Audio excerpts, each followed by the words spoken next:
Climate change. Firstly, what is climate change? Well, it is a long-term shift in global or regional climate patterns. In essence, it refers specifically to the rise in global temperatures from the mid-20th century to the present.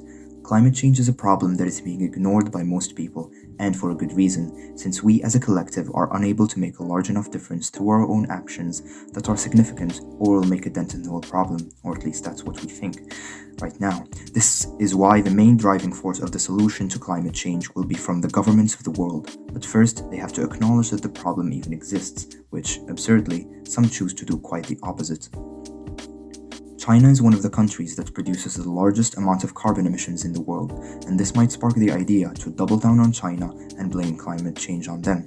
And while that may sound viable at a first glance, the simple fact is this: China, like many other countries, is a developing country, and a major side effect of that is emitting carbon dioxide.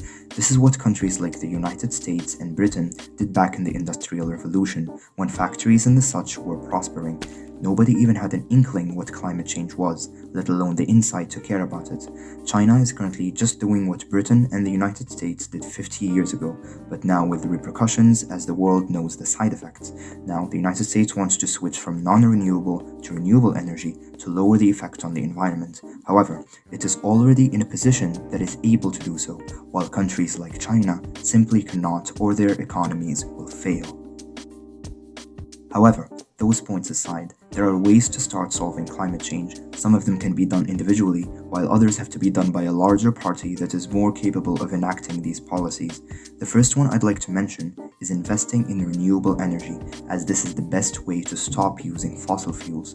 Another point that's closely related is to use fuel that is more eco-friendly, such as biofuel that is less dependent on fossil fuels and more on sustainable resources.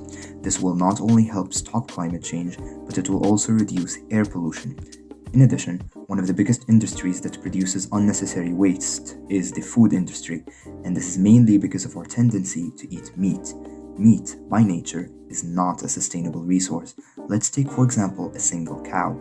This cow has to consume a very large amount of grass and drink a lot of water in order to be fit enough for slaughter. Now, what if instead of using that land to grow grass for the cow, it was used to grow something like rice, which would be able to feed much more people than the cow would? This method of thinking is the start to stopping climate change.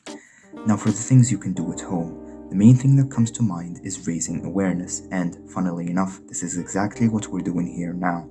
Simply, if more people know about the issue and they understand its weight and importance, then the likelihood of more powerful organizations noticing and doing something about the matter is increased. Another thing is the aforementioned meat. Try to eat less of it, that and dairy products. Additionally, if possible, you can use more sustainable modes of transport, such as a bike or the bus. Why the bus?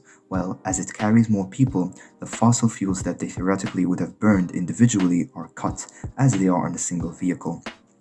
Another way you can contribute is by simply wasting less and being more responsible with your resources. In conclusion, climate change is a real thing, a real problem that has infected our world. It is doing damage at a snail's pace, but it is there nonetheless. Let's not ignore it or put it behind us, as that will only make it worse for future generations to come.